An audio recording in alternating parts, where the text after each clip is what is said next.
about the dark side of modeling today, and we have supermodel Janice Dickinson here, and she's been brutally honest about her dark side of modeling past, the drugs, the parties, the sex, the pressure to stay thin. So, have you had the pressure? The pressure? You tried, like, wearing a size 0 before I bought my implants, which I'm so proud of. Real, fake. Okay. Remember, okay.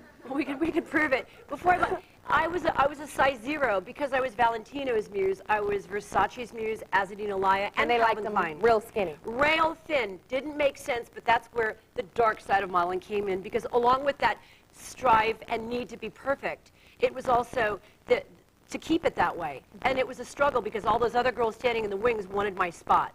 And that was a constant dieting, die-hard exercise, die-hard, yes, I slipped into the darker side. So, Janice, I know, plastic surgery is your thing. Well, just by my breasts, my fake breasts. So what do you say to people about plastic surgery? I say wait until after you've had children. I say have children first, like I did. I was 32 when I first got my first set of false breasts. So what have you had? Implants. You've had okay, breasts? Dr. Phil. We're going to start with She always used to call me Dr. Phil on Top Model because... Because she's always asking questions. Like, too deep. She's like, just talk about the picture. I don't care about her soul. I know. But anyway. She got me there. Okay, well, first, has anyone out there ever suffered from bad feet? Okay, I had a bunionectomy. Okay, I had my bunion hat whacked off because I couldn't squeeze my foot into the shoe because of the bunion was... That's not plastic surgery. Yes, that's it is. Necessary surgery. All right, because that's my first necessary surgery. Okay. My second was, what was it? Botox. I got the Botox because I had all these furrowed lines. And you have Botox, but you don't look crazy like this, how some people with Botox look. I'm happy right now. I'm sad right now. That's hilarious. All right. You still have expression. No, I don't know. Not quite. There's more wrestling in my face in a small country in Micro-Indonesia. I didn't move it. No. Okay, I had Botox and then I had my breasts done. Okay. After I had my first son, and Nathan, your lips are real. My lips are real. My lips are real. Get the doctor. You always have doctors, with machines. Oh, to see if it's real. Not the doctors. Get the right? Dr. Banks will have the doctor backstage. I have the real, but it's like, okay, yes, I had Nathan, and for the first time in my life, my son Nathan, 19 years ago. Cutie. I had breasts. For the first time I had something other than concave chest. You'd never know about that, Miss Thing. When I was 15. All right, well, when 16 happened and it was like, wow. But, yeah. I was 32 years old, finally I had breasts. And when I walked through a restaurant, people were staring at my chest. I thought I had ketchup on my chest, because I thought people were like looking. I mean, for the first time I had breasts. I didn't know what it was like. But then they went down, and so you're like, I like that. I really wanted my breasts turned into pancakes, like saggy pancakes. Like, yes, like saggy cow breasty nipples. And that's what they turned into, let's be real. And you're all laughing, but that's what they look like. So I was just this skinny body and like airbags that had been deflated. And it wasn't sexy. It wasn't pretty at all. So what did I do? I hit it at the plastic surgeon who added the smallest false implants alive. I said, make them really small, but make them just sprout a little. Is that why you like to flash them? Yeah. Because she will flash her breasts. Anybody who wants to see them, that's not all of them. Flash them. But Janice, the modeling business is a very sexual business. It's very sexual. Yes, it is. And I know you've had your share of sexual exploits. Yeah. With menses. I haven't had you yet.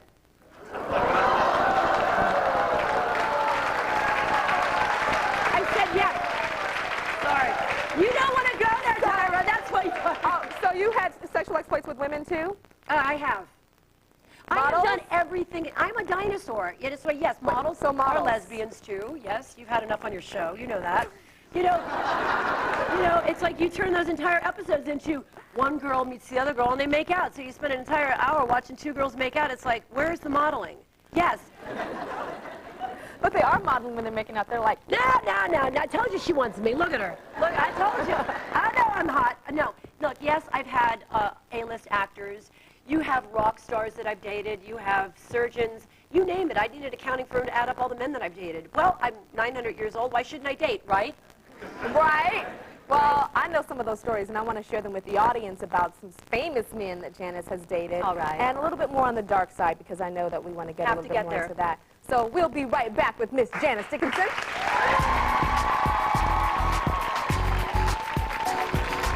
Up next, what Janice learned about the famous men she bedded. Stallone, Jack Nicholson, Warren Beatty, Liam Neeson, you know, just to name a few. And later, the ugly side of the beauty industry.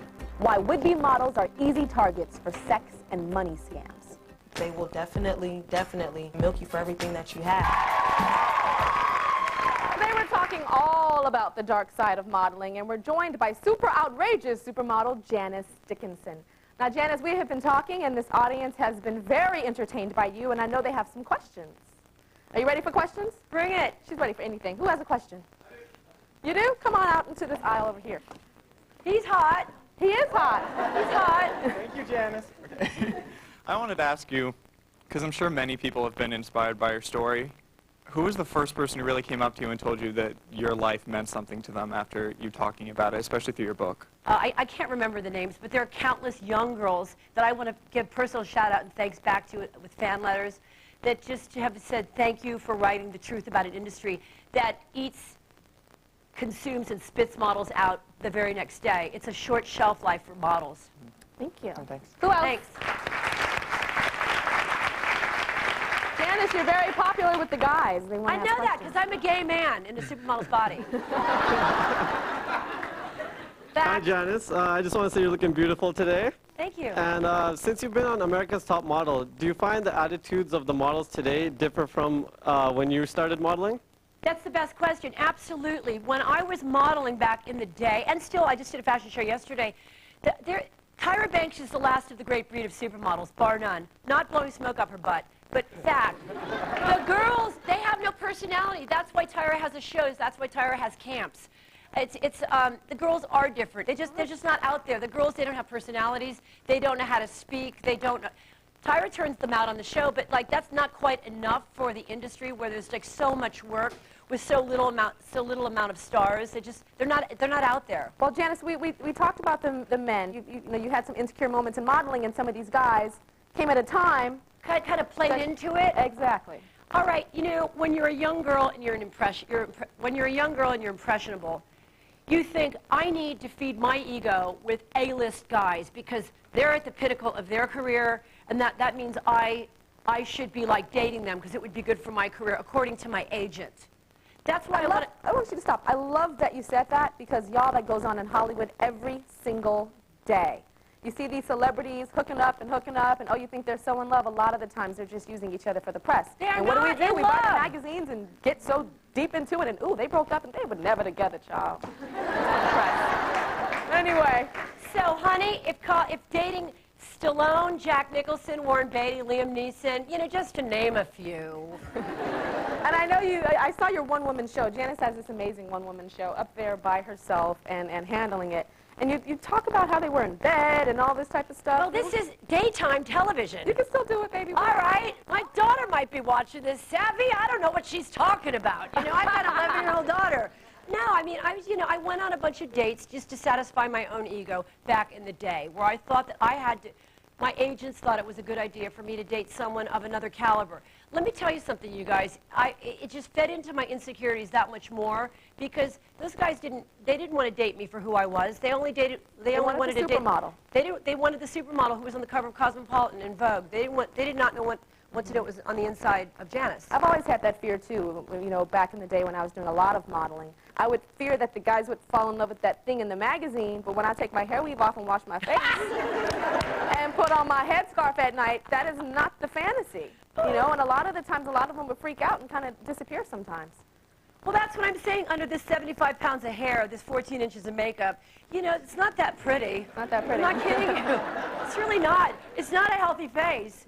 So, It's good Janice, lighting. what advice would you give aspiring models? Because you've been there, done that, been to hell, been back. What would you say to somebody that is dying to be the next it? I would have to say any girl that is going to be working in my agency, I would have to say no to drugs and alcohol. I would have to say stay in school, graduate high school, get a diploma.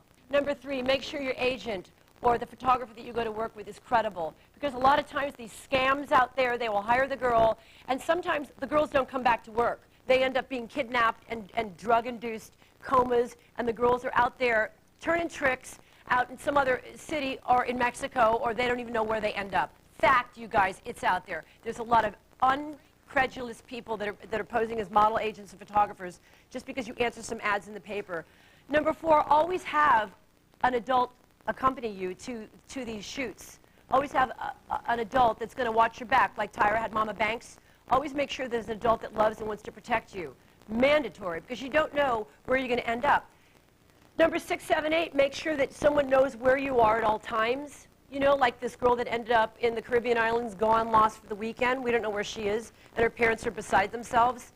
I would die if anything happened to my 11-year-old daughter. Thank you so much, Welcome. Janice. Very good advice. Very, very Thanks. good advice. Advice that I didn't live, so I couldn't give, and that's why you are here. She's the queen of that. We will be right back.